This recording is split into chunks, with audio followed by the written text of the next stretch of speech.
इस वक्त की बड़ी खबर दरभंगा से आ रही है। दरभंगा ग्रामीण विधानसभा से चुनाव लड़ रहे एक उम्मीदवार रोशन झा का आरोप है कि उन्हें जान से मारने की धमकी दी गई। देर रात हथियारबंद अपराधियों ने उनकी गाड़ी रोककर नामांकन वापस लेने की धमकी दी है। उम्मीदवार ने दरभंगा एसएसपी से सुरक्षा की गुहार लगाई है। मामला दरभंगा जिला के भालपट्टी थाना क्षेत्र के भालपट्टी गाँव का बताया गया है, जहाँ शुक्रवार की रात विकास इंसाफ पार्टी के प्रत्याशी रोशन झा अपने साथियों के साथ कार से घर लौट रहे। रात के करीब 11:30 बजे भालपट्टी नहर पुल के पास अचानक 3 अज्ञात लोग जो अपने चेहरे पर गमछा बांधे हुए थे, रोशन झा की गाड़ी के सामने आकर खड़े हो गए। रोशन झा के अनुसार बदमाशों ने जबरन गाड़ी रुकवाई, शीशा खुलवाया। रोशन झा का कॉलर पकड़कर धमकी देते हुए कहा कि ग्रामीण विधानसभा से नामांकन वापस ले लो, नहीं तो ये तुम्हारा आखिरी चुनाव होगा। धमकी देने के बाद तीनों अपराधी मोटरसाइकिल से नहर वाले रास्ते से हाईवे की ओर फरार हो गए। घटना के बाद पीड़ित उम्मीदवार रोशन झा ने तुरंत डायल 112 को फोन किया, जिसकी वीडियो आप स्क्रीन पर देख रहे हैं। पुलिस मौके पर पहुंची और भालपट्टी थाना को सूचना दी। इसके बाद थाना अध्यक्ष घटनास्थल पर पहुंचे। जांच के उपरांत उन्हें फिर घर लौटने के लिए कहा गया। रोशन झा ने दरभंगा एसपी को आवेदन देकर कहा कि चुनाव स्वतंत्र रूप से लड़ना मेरा लोकतांत्रिक अधिकार है, जान का खतरा है, मुझे सुरक्षा दी जाए और अज्ञात हमलावरों को गिरफ्तार किया जाए। अब सवाल ये उठता है कि क्या चुनावी लोकतंत्र में इस तरह उम्मीदवारों को धमका या डराया जाएगा? क्या पुलिस अपराधियों तक पहुंच सकेगी? क्या प्रशासन उम्मीदवार को सुरक्षा देगा? ये सब एक बड़ा सवाल है। इन सवालों का जवाब जब इस पर कार्रवाई होगी तभी आएगा। सुनिए क्या कुछ कह रहे हैं प्रत्याशी विकास इंसाफ पार्टी के रोशन झा, उनके प्रदेश अध्यक्ष संतोष कुमार सिंह। निकल के और अपने एक कार्यकर्ता अखिलेश जी को छोड़ने के लिए उनके ग्राम भालपट्टी की तरफ जा रहा था। तो भालपट्टी के थोड़ा पीछे नहर पड़ती है, नहर वाला रोड है, वहाँ पे मुझे कुछ 3 अज्ञात हमलावरों ने रोक के और मेरी गाड़ी की तरफ वो लोग भाग के आए और मेरे साथ धक्का मुक्की की गई, जान से मारने की धमकी दी गई है। बोले हैं कि अपना ये नामांकन वापस ले लीजिए, नहीं तो आपको जान से मार देंगे। तो उन लोगों के पास जो लोग हमलावर थे उनके पास क्या था? उनके पास सर कुछ हथियार था हाथ में और वो लोग बोल रहे थे कि अपना नामांकन वापस ले लो और तुम जो ये राजनीति वगैरह कर रहे हो तुम इसमें नए हो, यहाँ से अपना नाम हटा लो और नहीं तो तुमको अपनी जान गंवानी। लोग थे वो लोग से 3 आदमी थे। और आप उनको पहचानते हैं जो लोग? जी, वो लोग अपना गमछा से मुंह ढके हुए थे और इस कारण मैं उनको पहचान नहीं पाया। क्या चीज से आए थे?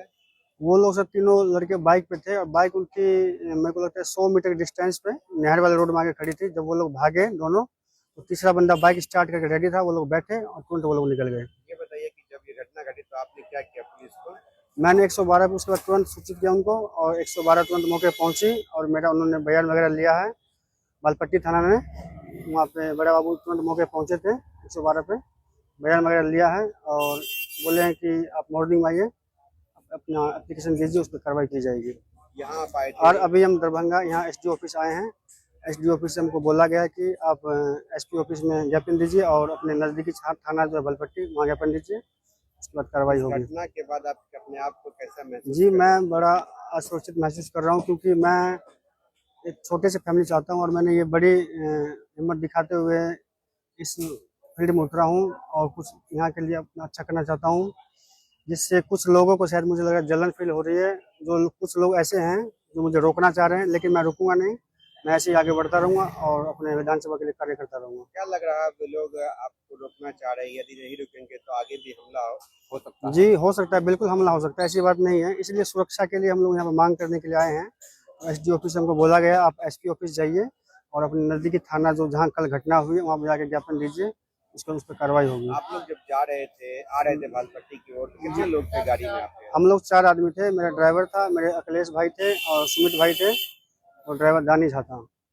जी, आपको क्या लगता है ये राजनीतिक हमला है या फिर आपका कोई पर्सनल कोई दुश्मनी है उन लोगों ने किया होगा? सर पर्सनली मेरी कोई किसी से दुश्मनी नहीं है, ना ही किसी को जाति दुश्मनी है, ना ही किसी से और कोई वैसी दुश्मनी है।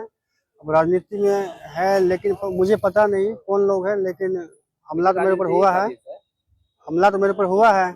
मैं बाल बाल अपनी जान बचा के वहाँ से भागा कैसे भी करके, फिर मैंने 112 पर सूचित किया, 112 मौके पहुँच लग रहा है ये लोग आपके प्रतिद्वंदी हैं?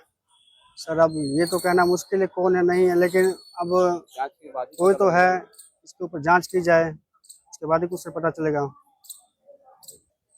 संतोष जी, आपके साथ आपके प्रत्याशी एसडीओ कार्यालय आए हुए थे, क्या कुछ कहेंगे आप? मैं कहना यही चाहता हूँ कि ये स्वतंत्र भारत है, लेकिन स्वतंत्र भारत में अभी भी हम लोग गुलाम हैं।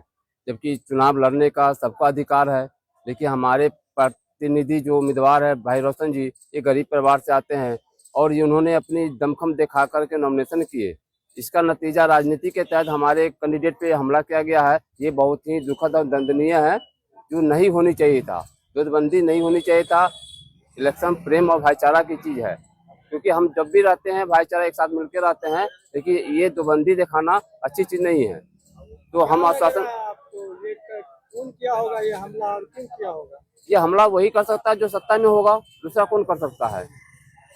क्योंकि अभी तो हम सत्ता में है नहीं। क्या डराने का प्रयास किया जा रहा है? हाँ, हमारे कैंडिडेट को डराने का प्रयास किया जा रहा है, क्योंकि अगर उनको डर है तो हमारे कैंडिडेट से ही डर है और अन्यथा किसी का भी यहाँ पे कुछ है नहीं। क्या नाम है कैंडिडेट का आपके? मेरे कैंडिडेट का नाम है रोशन झा, जो 82।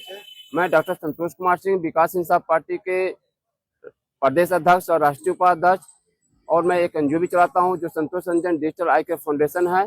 उसके तहत मैं लोगों को बहुत सारे सुविधा मुहैया कराता हूं और खास करके जो माताएं बहनें बूढ़ बुजुर्ग हैं उनको मोतियाबिंद का ऑपरेशन मुफ्त में करवाता हूं। अब तक के लिए बस इतना ही। ताज़ा खबरों के लिए दर्पण 24 न्यूज को फॉलो करें और लाइक करें। सब्सक्राइब कर बेल आइकन दबाना ना भूलें। अगर आप हमें फेसबुक, ट्विटर, इंस्टा के माध्यम से देख रहे हैं तो फॉलो करना ना भूलें और यूट्यूब पर सब्सक्राइब अवश्य करें। चैनल से संपर्क करने के लिए नीचे दिए गए नंबर पर संपर्क करें।